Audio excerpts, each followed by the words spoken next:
Ladies and gentlemen, thank you for standing by, and welcome to the New York State Contact Tracer Initiative training. At this time, all participants are in a listen-only mode. After the speaker's presentation, there will be a question and answer session. If you would like to ask questions, you can submit them through the Q&A box. I would now like to hand the conference over to your speaker today, Delia Easton. Thank you. Please go ahead. Good afternoon, everyone.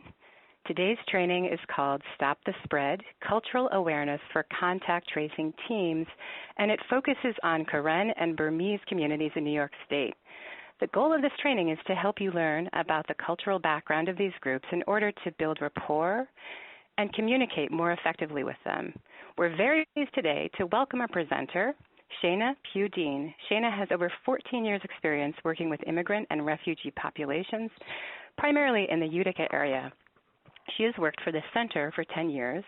In addition to her role as training manager, she also oversees TONE, which is the translation department at the center, and previously managed Compass interpreters. She has been delivering cultural competency programs for over 8 years and presented at national conferences.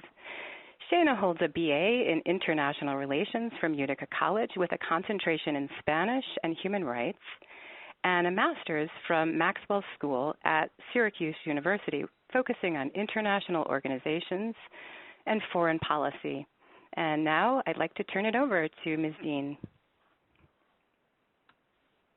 Good afternoon, everyone. Thank you for joining us this afternoon. My name is Shana Pugh-Dean, Translation and Training Manager at the Center, located in Utica, New York. Our vision is to lead in building community with many cultures, and we develop products and services that enable us to do this. We were incorporated in 1981 as a refugee resettlement agency, and previously were the Mohawk Valley Resource Center for Refugees until we rebranded last September to the Center. We assist refugees, immigrants, and those with limited English proficiency through their integration process and provide services to assist with building community with many cultures. We have a large range of services that we are welcome to work with anybody on, and you can find all of these services and information about them at our website at thecenterutica.org. We also have a multilingual resources page available on the Center's website, and we have translated several informational handouts into Burmese and Karen specifically, but also other languages that are prevalent in the Utica area and throughout the state of New York. So we encourage you to please go there if you're looking for resources for any community and see if there's something that might be available for you related to the current pandemic. We welcome you to this training in many languages. Here you see some written languages in the words welcome, and this slide highlights for you some of the differences that people face when it comes to language and how challenging it could be if you speak one of these other languages that I'm sure some of you do not recognize on your screen. Today, we're going to be talking about introduction to cultural components and concepts as it relates to the Burmese and Karen community, challenges when accessing services, population specifics, and advice for reducing barriers. The first part of our program is going to be a demographic overview of the refugee definition and population trends in New York State. Refugees are individuals that had to leave their home and their country, and they've been displaced for many years, and they've been treated badly because of who they are or what they believe, and they did not have a choice. On your screen, you also see the actual international definition of who refugees are, and this definition is incorporated into U.S. law and into the 1980 Refugee Act that established the refugee program formally as it operates today in the United States. I am presenting this information to you because most of the Karen and Burmese individuals who are in New York State came through the refugee resettlement program and were refugees.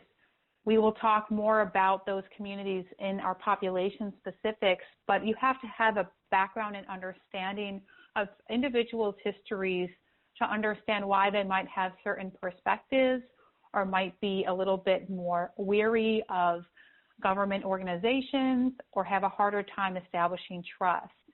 When we are talking about the Burmese and Karen communities, these are individuals who have been displaced for decades. The situation in their home country has been going on actually since World War II, and so they've been displaced in camps for a very long time. Others were displaced because of their political opinions. Several Burmese individuals rose up against the government there and were displaced. So throughout New York State, particularly in upstate New York, you can see the cities with the stars. They all have very strong refugee resettlement programs that have been established for several decades. So most of our communities upstate and in these cities particularly are former refugees. There's also a large number of immigrants from other places, but for the most part, the primary non-native English-speaking groups or foreign-born groups in these cities are former refugees. And in Utica specifically, the center has resettled over 16,000 individuals just through our program. It doesn't include people who have moved from other states or other communities in New York. So understanding the refugee definition, understanding that refugees are forcibly displaced individuals who have been outside of their home countries, who have had to wait years to be resettled and start a new life in the United States is very important to understanding their perspective. In addition to their culture, it's a big part of their history and who they are. And hey, you Nick, can... Sorry, Shana. One of the participants just asked if you could slow down just a little bit. They love the content. They just want to be able to hear it. Thank you. Sure. Not a problem. I thought I was going slow, but we always think we're talking slower than we actually are. And I'm really glad someone asked me to slow down because that's a great tip if you're communicating with individuals who might not have strong English language skills or who don't speak English as their first language. And I probably was going a little faster on that previous slide because I'm not able to explain to you all of the information around the refugee resettlement system today. And that's a lot of very unique and specific information. And so I do apologize. I was trying to move through that quickly and can answer questions specifically about that in the Q&A at the end. Here you see some demographic data. This is a little bit old because we are in a census year. This information was taken from the 2010 census and then subsequent community surveys that the census does. But you can see here that the foreign-born community upstate is quite large as well. So those who might live in New York City don't recognize that in some cities in the rest of New York, there are very large foreign-born populations and also individuals that speak languages other than English at home. In some cities, it might be 1 in 3 individuals. In Utica, it's 1 in 4 individuals have someone other than English speaking, someone at home that's speaking a language other than English. So that's very important to keep in mind as we connect with individuals and if you're calling them as part of contact tracing. We're going to move into a cultural overview of components, concepts, and talk about names and birth dates. I'm giving you this information up front before we talk about the Burmese and Karen specifically, because I believe having skills to work with a variety of community and cultures is more important than just having a checklist for a specific population. And even though we are focusing on Burmese individuals, the Karen community, and you will also hear me mention Rohingya, who are Burmese Muslims. All of the skills I will talk about in the next set of slides really can help you with a variety of different communities, not just the ones we are focusing on this afternoon. What's in a name? As a contact tracer or a community specialist, you will be calling individuals and you'll have names and they might appear different to you. And some of you may be very used to seeing names that look quite different, or you might yourself be a speaker of a second language and know how to say some names that some English-only speakers have a hard time saying. But if you have not worked with people from Burma, the names can still be kind of interesting to see if you're not used to them. The actual community names people differently, and if they were still in Burma, they actually would not have such a focus on first and last names as we have here. So you see a lot of names with just syllables. Maybe it's Paw-Too, P-A-W-H-T-O-O. And I apologize I didn't put that directly on the screen for you to see, but something like that would be more of a common name. And it might be easier for you to say their full name that you see instead of just what is considered the first name here. So when people came here through the immigration system, they had to fit into our boxes and our lines. And so some people who didn't necessarily have what we consider last names, their name was broken up by syllables. And if their name was Esser, for example, became their first name and Ser became their last name. You will also find there are names that have letters that if the person tells you their name, you may look and think, well, I don't see that letter there. So the name Too, H-T-O-O, we do not pronounce the H when we say it. And part of the reason for this is the Burmese language and the Karen language are both tonal, and therefore English cannot represent all of their letters and sounds correctly. So for these individuals in their home language, the English letter isn't exactly the proper sound. So just be aware that you're going to have some names that may be a little different or challenging or very surprising. We have some individuals who are named Snow, or whose first name might be some other random word, because the way that the Karen name is not as structured.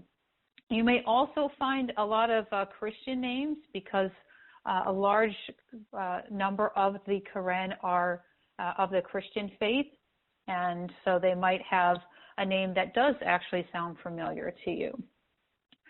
I wish we could have a little bit more conversation about this, but I am going to move on. Please ask if you have any specific questions about names. I again bring it up because you are going to be addressing people by their name, and it's important to recognize that it might just be easier to read the full name every time instead of saying Mr. Boo, because even though they would not be offended by that, they are here in the United States and they understand how our naming structure works. It still might seem more friendly to use the full name that you are given. The other important information for you with your contact tracing is birth dates. You are going to see amongst the refugee community, and particularly the Burmese and the Karen population, a large number of individuals with January 1st as their birthday. And you might only, as a contract tracer, maybe you only call 3 people from the community And you think, that's odd, they all have January 1st, because such a high number of them do. And this is not an error. This is very common, not just for Burmese and Karen, but for people with refugee histories. There's several reasons why someone might have January 1st as their birthday.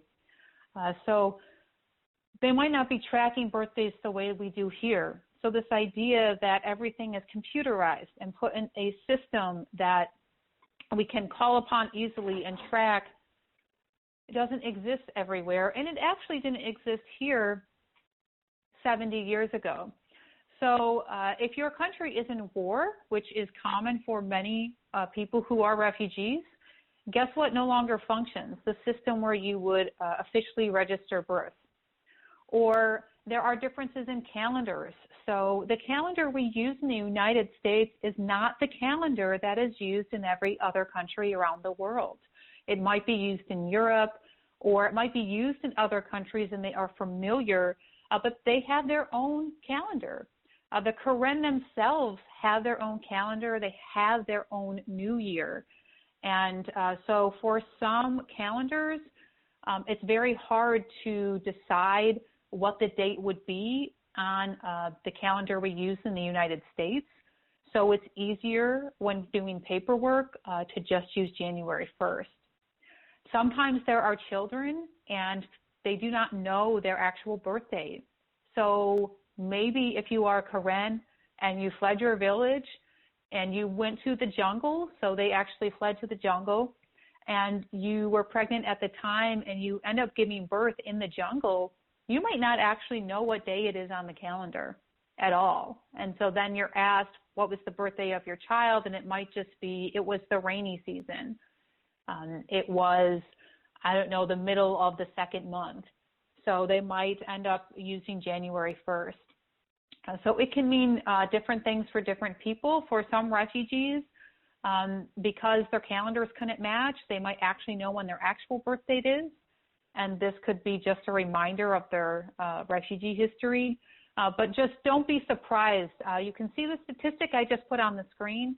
Don't be surprised if you do see January 1st, particularly in, again, these upstate cities I highlighted, and specifically amongst the Burmese and Karen refugee population. This is a statistic from a 2009 study. 14% of refugees resettled in 2009 had January 1st as their birthday. So it's very, very common.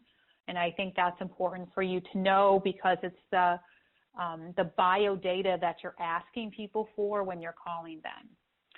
When we think about culture, our language, our names, these birth dates, concepts of birthdays are all encompassed in culture itself and a piece of it. And our culture that we have are our shared beliefs and values, our customs, our behaviors that we use to cope with the world around us. And we pass these on to our children without even thinking about them. And they help us categorize people as like me or not like me. And a lot of this can happen subconsciously, and we don't realize that we are doing it. But culture is a lot of different components. All people see the world not as it is, but as they are. This is such an excellent quote. We all see the world through our own glasses and through our lived experience. And if we haven't had someone share their experience with us, or had the opportunity to interact with people that have different life experiences, it might be difficult for us to understand a perspective of someone that has this different life experience. But we also have to understand that that individual we are interacting with is also seeing the world through their shared experiences. So we see the world as we are. There are a lot of different components to culture. We're not going to talk about these all in depth today, but it highlights for you some of what is in the background for different individuals from different communities and how it relates to passing things down from generation to generation. Language is such a part of culture that it's hard to actually untangle the two, because language itself has so many cultural components to it. Some things up here that we usually don't think of when we think of culture are geography and climate, and that can actually have a huge effect on how someone interacts with the world around them. So the Burmese and Karen come from Southeast Asia, and the Karen in particular come from delta areas. They come from jungle areas. It's warm there. Many of them were not exposed to snow or cold prior to coming here. So that's something that does affect their health, is the temperature, the humidity, various things like that. Does affect them once they're resettled here if they come from warmer climates. Law and government is something we don't usually think of when we think about culture, but it does affect how individuals act with each other in their society, in their communities. If you come from a place that has a dictatorship, like the Burmese and Karen did, you might be more distrustful of government, or you might take information that they say differently. You might be used to being ordered to do things instead of asked nicely to do things. It affects how people trust one another and how they trust their neighbors, or how they perceive new people that come into their life. So law and government has a big effect on how society interacts with itself. Education, as I'll highlight, that's a big part of culture. How we educate people, what we decide to tell them, how we decide to tell them, and if you had access to any type of education as well. And for other countries, we don't think of this a lot in the United States, but it could be access to education in your home language, which is a part of your culture. So you might be educated in a system that's not actually reflective of your culture. And so this is true for some people of the Burmese and Karen community as well. They might have been educated in camps that didn't have formal Karen language, or they were in Thailand, so some of them received education in Thai, so they know some information in Thai instead of their home language. So there's a lot of different pieces of culture that are at play in the background for everyone. And food obviously is a very important part of culture, and we'll talk about some aspects of the Burmese and Karen community related to food, is that they share food, and it's communal, it's family style, and that's how they're used to being welcoming and showing people that they are friends and taking care of one another. And obviously you can think how that might be a concern if we're dealing with communicable disease. One last thing I'll mention on the slide before we move on is that some of you may be familiar with an iceberg analogy for culture. And even though I think it's a great one, I much prefer this idea of a tree and thinking of culture as more of a tree, because trees have roots, and so do all of us. We all have roots in a place, in a community, and trees also have to move and grow and respond to their environments, and that happens with culture as well. It lives, it breathes, it grows, and this is true for the Burmese and Karen groups that are in New York State. Some of them were resettled to New York State over 15 years ago. Some of them had children born in the United States that just graduated high school. And now we also have families who were resettled in New York State just last year. What happens with the community and their culture over time as it's in the United States is it starts to grow and change and respond to its environment as well. So the way the Burmese and Karen might be in their home country of Burma and how they may have been 15 years ago here in New York is a little bit different than how they are now. So even though some of the overall ideas and the behaviors are the same and the information they want to pass on to their children is the same, they themselves move a little bit differently through life because they've been interacting with the U.S. system for a long time now. There are some cultural themes that are important to culture as well that really relate to how individuals move through their environments. We have our group orientation, we have time orientation, and we also have how this relates to communication styles. Our connection to others is our group orientation. In the United States, we are primarily an individualist country as a society, as a whole. So this is not personally or in your family. As a society, the U.S. would be considered more individualist. Communities from Southeast Asia, from Africa, from other places around the world are considered collectivist or group-based societies. The Burmese and Karen are coming from a group-based society. That means that what's most important is maintaining the relationships within the group, and that's what becomes most important. Not individually what you want, but what is best for the whole, not what is best for the individual. They might have different concepts of time. Our concept of time is our connection to the world around us. It's our concepts of planning. It's our concepts of the future and the past. And our culture and language reflects this. In the United States, we are so focused on time, and we have so many analogies about it, and we have no other way to explain this concept that we are obsessed with. And we think things should fit to a schedule, things should start on time, should be very orderly. In other cultures and communities, there is a much more loose concept of time. Things begin, the time when something should begin, like 12 o'clock, might be the time you actually start gathering to go to the place or to go to the meeting. So this is one area where the Burmese and Karen had to shift after they arrived in the United States.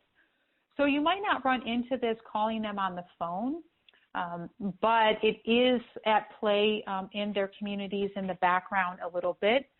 And it could come into play when you're asking them about how long ago something happened, because the way their language describes time might not be as direct and decisive as the way we describe time. So you might have to ask that question a couple different ways to get an appropriate response and make sure you're repeating the information just because they don't think about it as it's a little bit more loose than the way our language and culture perceives time. And this relates to communication styles. If you come from a group-based society like the Burmese and Karen, who have a more loose structure of time, your communication style is actually going to be more indirect.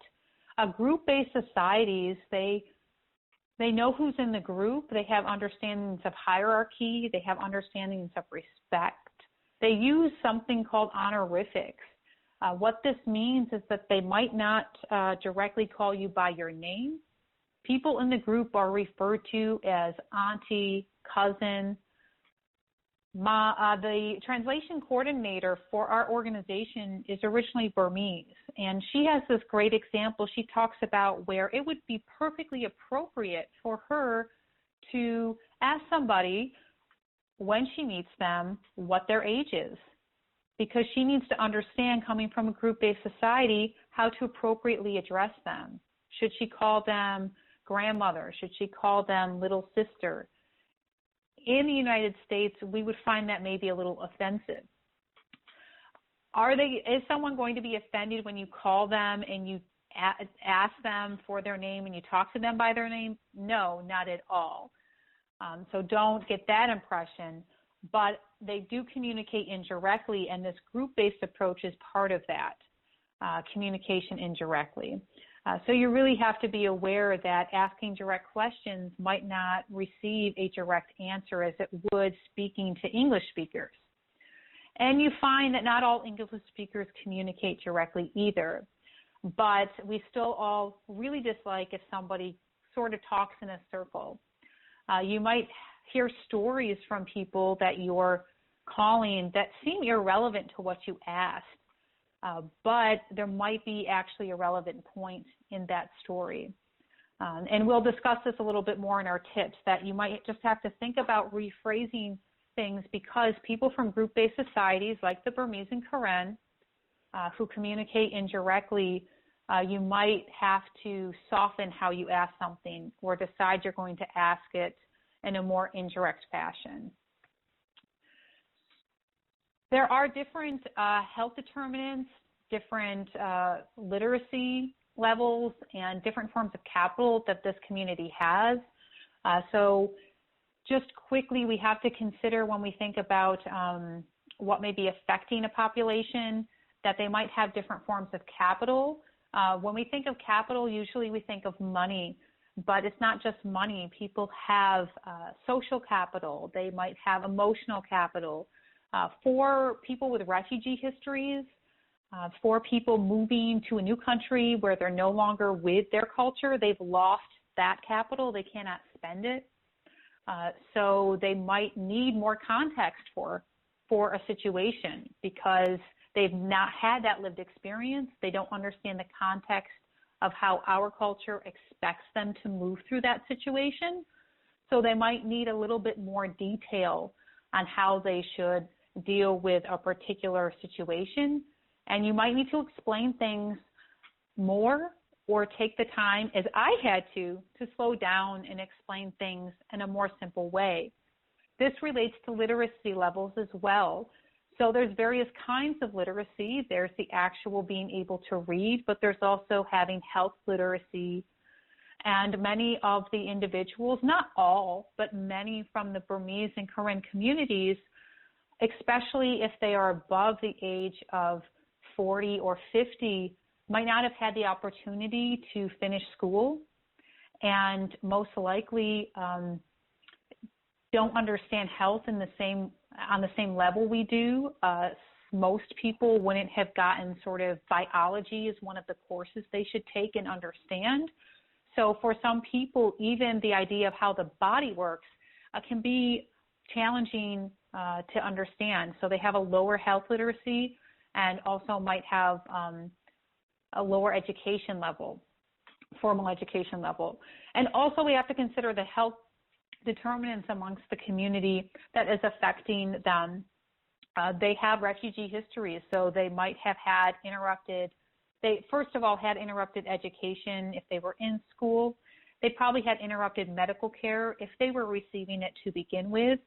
And then they were in places that we may not even know what they were actually exposed to. So the community, the Burmese and Karen, are coming from a tropical environment. There are diseases they could have been exposed to we don't see here. If people were in labor, in jobs there, they don't have the same the same standards we have here for safety in the workplace. So they might have been exposed to chemicals or other things. So we have to think that there's these other things in the background as well that could be happening for the community. Some considerations for accessing care and services. So they are refugees. They might have trauma histories. They might have stress, and it definitely depends on when they might have come to the country.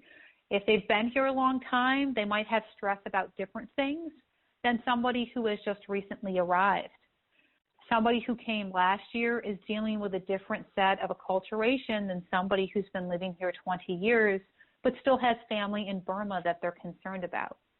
So that is another thing to keep in mind, that almost every refugee, and especially almost every refugee family from Burma, still has people living either in a camp in Thailand or Malaysia, or they have families still in Burma. And so that's another consideration for them. It's not just their community here.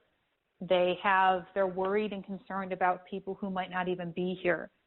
They may have had bad interactions with doctors and other institutions. So they have a concern with trust, and they might not trust you right away if you are calling them. They might not understand why you're calling them. or the importance of why you're calling them. So it's always important if you have to explain that a couple times for them to understand. They most likely have had interrupted medical care, as I already mentioned, due to conflict, or didn't have good medical care to begin with, and may have been exposed to, as I said, other diseases, and have incomplete medical histories. The note here about technical registers relates to health literacy, but also to the need for language support. Some people might be able to answer the phone, have a conversation with you, talk about their day, but if you're going to be communicating health information, they suddenly don't know the English words for that, so they might need language support. Even if at first it sounded like they would be okay or they didn't indicate they needed an interpreter, if you start asking detailed health information, they might lose that vocabulary because they don't have vocabulary in English for those words. You are working with a community that, because they are group-based, they still believe in having multi-generational homes, and there are multi-family homes. So a lot of the Burmese and Karen are living in apartments, and there might be more than one Burmese and Karen family within that housing structure. And so these concepts around trying to stop the spread within a home are going to be very important for them. They are most likely not going to have a temporary place to stay, most likely will not have their own bathroom.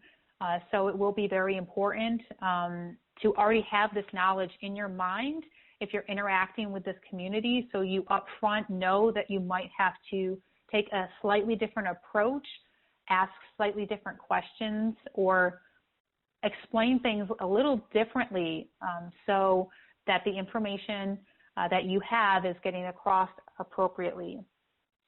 And our communities, they believe what they see. They don't believe what they read and what they hear. Okay, so one of the issues we have dealt with is they see Americans not wearing masks, even though we have done large public information campaigns around wearing a mask, particularly in the Burmese and Karen community, and a lot of information about COVID-19. If they are seeing that other people aren't adhering to that, that's what they're going to believe. Because again, they're coming from countries where you don't necessarily believe what's written. The government writes whatever it wants, but it does something else in practice. Plus, you might not have good literacy. You might not have good health literacy. So you definitely believe what happens to your neighbors. And so if there's good health outcomes, then you might start to follow it. But if you see an adverse experience, that can cause the whole group, also coming from a group-based society, to act in a certain way. Other considerations, I already mentioned length of time in country. That again can relate to this point about numbers that I'll get to. But keep in mind religious and spiritual beliefs. So some people from the Burmese and Karen community are Christian, some are Buddhist, some are Muslim. So there's a large range of spiritual beliefs happening, but they're also still quite superstitious as well. So if you hear something that sounds a little strange, do not dismiss it offhand. You might need to explore something somebody says that sounds different a little bit more than you normally would. There is differences in medication compliance. If you're asking about medications, this is a challenge we see with the Burmese and Karen population is medication compliance, and they're still using a lot of traditional medicines. They still believe in using teas. There are traditional medicines still sold in the ethnic markets, and they are using them. They're probably not going to tell you that because they would find it that they might think if you ask about medications, that's not something that's important. But it might be worth saying, oh, are you using any traditional forms of medicine? Because that might be something that's important to them, even though it might seem like it's not going to make a difference. It will for that person. They might have different views regarding illness, and there's also a stigma that could be associated if somebody has contracted COVID-19. So definitely making sure people feel like they shouldn't be ostracized or feel bad if they've gotten COVID-19. They might want other people to be involved in that conversation. So here we might think, oh, this is a private conversation. They come from a group-based family. They've been displaced, or a group-based society, and they have a displacement history. So the people in their family and in their home are extremely important. So they might still want them involved in conversation. That usually maybe an American wouldn't want somebody else on the line with them. Try to get more than one number. Even if you verify the number with them, ask if they have a different number that they can be reached at, or if they want to continue to be contacted directly. Don't be surprised if someone might actually want you to call their child who is an adult, obviously not their underage child, but their child who's an adult, or whoever the English speaker is in the family. They might want you to call that number instead of theirs first, so that they understand the call, and then that person can get the individual you're actually trying to contact to the phone. Because if you call them and they don't know what you're saying at first, they also get very scared. And they might hang up because they don't know what to say and they can't speak English, and that really concerns them. So they hang up before you're able to get to the language support. So just be open to a little bit more variation in how this might traditionally go. And take your time, as I already said, explaining things. I've already made a lot of points about the Burmese and Karen community throughout the presentation, and the reason I put this here and not in the beginning is because now I'm able to do an overview for you of a lot of points I've already made. So in the United States, there are a lot of different groups that were resettled from Burma. Today, you've heard me say Burmese. So everybody from Burma is Burmese. That is the national group. But they might ethnically be Burman or ethnically Karen. And the reason the Karen are mentioned so much is because they are the largest ethnic group besides the Burman within the country of Burma. And they were the largest group resettled to the United States. So in New York State alone, you're talking about a community of well over 20,000, 30,000 people from just the Karen resettled. And then if you add the Burmese on top, it's a lot of people from this community. We also have Rohingya, so it's important you recognize this. There are a lot of Burmese Muslims. They might not want Karen or Burmese as their preferred language. You may find that they speak Malay because they were not in camps in Thailand near their home country, like the Karen were. They were in camps in Malaysia. So that community is also pretty large. The Karenni are only in a few communities throughout the state. And then Chin and Mon, we do not have many in New York State. The Karenni, there's larger communities in Albany and Buffalo. But the Karen are the largest group besides the Burmese. This is, again, just a summary for you of a lot of points I've made, and these slides will be available for you to look at. The Burmese conflict there in that country has been going on since World War II. So overall, the population who are Burman might be here due to political reasons. Remember that refugee definition. They have to have fled their country for reasons of race, religion, nationality, or their political opinion. And for the Burmese, it was their political opinion. They tend to have a collectivist group-based approach, a multi-time orientation. Their primary language is going to be Burmese for those who are ethnically Burmese, and this could also be true for Burmese Muslims. Some Karen, but most likely not very many of them might prefer Burmese, or some can read Burmese better. The Karen specifically, as I already said, are the largest ethnic group in Burma themselves. They will prefer Karen mostly, but don't assume. Even if you recognize the name as Karen because you've had experience with them, or they say they're Karen, it still might not be their preferred language. So it's very important you always make sure you know what their preferred language is. And their communication style is indirect, just like the Burmese would be, and coming from a group-based society. I'm just going to point out a few things on these slides. I don't feel like I need to go into detail on them. I mentioned superstitions, so the best analogy I can come up with, and I don't mean to offend anybody at all on the call, is some of the superstitions that, not superstition, but some of the beliefs that if you're a very traditional Catholic, there's a lot of sort of special ideas that come with that. And that's also true for the Burmese, even those that are Christian. They believe if something happens on a certain day of the week, a certain time of year, depending on where the moon is in the sky, it's fortuitous.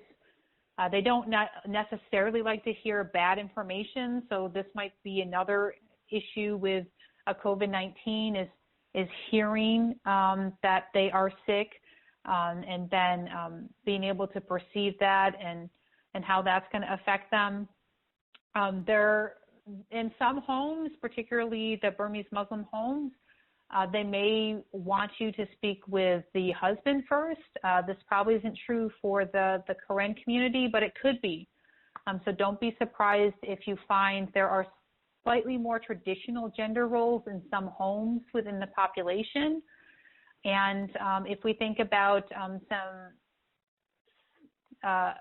one other important note is that saving face. So again, they might communicate indirectly about who they were interacting with, especially if you tell them they have a positive test, then they might actually be more concerned to tell you who they interacted with because they don't want that person to be shamed. They don't want to feel shame.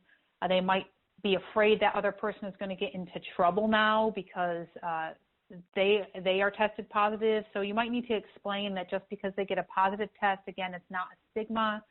And asking who else they interacted with is actually to help the community and that the other person is not going to get into trouble at all. Here, there are CDC health profiles you can find for the Burmese that might be important, especially from the community support specialist point of view. They do have a lot of pre-existing conditions. So thus far, in where we've seen the community spread, we haven't seen a large hospitalization rate, but they do have a lot of prior exposure to malaria. Most Burmese have had malaria. Most have had TB. And so actually, interestingly enough, most were familiar with hydroxychloroquine. And so there were also a lot of myths out there in the community about what could help them. Most of them have taken that medication in the past, so there could have been confusion surrounding whether they were at higher or lower risk. So there are pre-existing conditions that could be a concern. As we finish up, I'm going to give you some tips and talk about the addressing barriers. And it looks like, unfortunately, I'm not going to have time to do Q&A based on what the time is right now. So I will be able to answer questions you have. If you submit them now, I will answer them after the presentation. I will be given the questions and can answer them at that time. As I already mentioned, we are trying to push out information in Burmese and Karen. You see both languages on your screen. We are telling people to wear masks. We are trying to give them information about contact tracing. We are hoping to have those translations up on our website today to inform people who a contact tracer is and why they might be calling. There has been some community spread in the Burmese and Karen community, and this has to do with the fact that most of them were essential workers. They were carpooling to various locations. So you definitely want to ask, did you go with anyone to work that day? Think about carpooling. Ask where they are working. A lot of the employers are actually doing their own contact tracing. So this may be information you want to gather and pass on to somebody that could potentially get in touch with the employer side, because we are finding that most of the employers are also getting contact tracers to work on their staff to work through any community spread. They also, as I already mentioned, have multifamily housing. They have communal eating practices, so you might have to explain. I know individuals I work with who were really surprised when I said they shouldn't share food. This is very common to share food, to share containers, to share water, And you can use this knowledge you've learned to say, I understand that you might share food and eat as a family. It is important because you have tested positive, you do not share food because you can give other people in your family the disease if you share food. That sounds so obvious to us, but if that's your cultural practice, you're not going to necessarily break that habit easily, but you also are showing care and concern about their culture by acknowledging that you know that piece. So that's important to recognize. And as I already mentioned, there was some misinformation, so it's important if you're contacting them, you're very clear about what they should do. Are they allowed to return to work? Should they be waiting to return to work? We had people who were tested, went back to the job before they got their results because it was not clear what they should do. And the individuals are scared of losing their jobs. They need these jobs. They had to have them for their families. And so even though employers say they are testing for symptoms or telling people to take their temperature, people that need something might be hiding symptoms, not because they don't care about you or me, but because they need their job for their family. And so these are things at play that have to be considered when you're giving them direction on what to do next. Here's several tips I've already mentioned for you if you're a contact tracing interview. Language preference. If you want to build trust, I know that you are using a language service, but if you have the ability at all to work with a local agency that provides language support or work with a local resettlement or community support agency, that is going to establish trust much faster. And you might be working on a local health department level that can help establish trust too. The local services they are familiar with, they will recognize faster. Their understanding of time, I already mentioned, when they might tell you they were exposed or exposed someone else, asking about carpooling. So some of this is just review for you.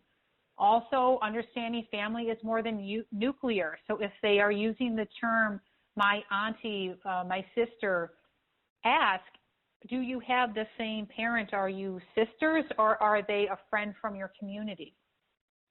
You don't want to get the misunderstanding that someone's actually a sister or brother who is not for various reasons. They use those terms, so it's important to have that knowledge to say, oh, they are your sister, so you have the same parents. And they might say, oh, no, we just go to the same church together. Be clear about what they should do if they are exposed or have been tested, getting tested and how they should do that. They might feel like they don't want to get tested. They might be scared because, again, they might not want that bad information. And as I already said, again, this is review, having more than one number and getting that employer information. As a community support specialist, the review of your tips are, again, the language preference and assistance, remembering those names and birth dates. So don't be surprised if you see January 1st multiple times. People may not know the name of their doctor. This is very common in the refugee community and in the Burmese and Karen community. Their primary care, when they go, they might see a different physician assistant every time, but they do know their clinic names. So if you can't get a doctor's name, asking for the clinic name might be more important than actually who their primary care is. Many of them are confused about that. It might be inappropriate to directly ask about if they're using birth control. This is a very private matter for Burmese families. They would find it very strange that somebody who they don't know is asking them this very personal question. So you might not want to ask that specifically. There are going to be family needs. There are a lot of social service needs amongst the community outside once they are quarantined. We found they don't know how to get food if their husband is the one working and going to work and also is the one that knows English. And suddenly he is quarantined in the house. The wife might still go outside even though she's not supposed to because they are not using food delivery services. That's not a good suggestion for this community. They are not going to be using it. If there is an ethnic market, they are shopping at the ethnic market. And even though there's a lot of free food available, is it culturally appropriate free food? Most likely not. And so they might not want, or they might want it, but it might not be something they even know how to cook. So keep that in mind if there's culturally appropriate food available for them. And if the support, like a food bank, is actually providing language support. Domestic violence, if you're asking these questions, think again if you can ask it in a different way. There are communities that communicate indirectly, and you don't want to directly be asking, is somebody hitting you? They're not going to tell you yes. So ask about the family. They want harmony. They want balance in the family structure. They don't want to get anybody in trouble because it would create disunity. So ask things like, is everyone happy? Is the family stuff okay? Find ways to rephrase questions, and again, acknowledge that you understand some things about their culture can go a long way. Remember, the Burmese and Karen are group-based. Be open and be welcoming to them, explaining things slightly different and not in a way you're used to hearing, and that's still important, and you need to take that into consideration. Check your assumptions that you have that, oh, of course, they can just use this gift card to Hannaford or to the Tops Market or Wegmans. They can't. They're most likely not shopping there. Remember, they might have different contact preferences. You might need more than one number. They might want you to call somebody different than them directly. Work with local services and faith organizations as much as possible. And remember to acknowledge and use what you know. There are a variety of resources on our website as well as these other websites where they have profiles about the Burmese and Karen population. I thank you all for joining me today on this webinar. You can still submit your questions and I will answer them at a later date. I apologize that we did not have time to do a live Q&A. But thank you so much and good luck out there. We are here to support you if you have questions. And the community is willing to work with you. And thank you for the important work that you're doing. Thank you so much, Jana. That was a wonderful training presentation, and you'll see in the chats when they're sent to you that we've got numerous accolades, people saying this is powerful, helpful, excellent, wonderful, and there are several questions, some important questions too, which we will send you the chat, and as soon as you can, I know that you're busy, it'll be great to hear more feedback. Thank you so much for your time today, and thank you to the participants as well. Thank you. Ladies and gentlemen, this concludes today's conference call. Thank you all for participating. You may now disconnect.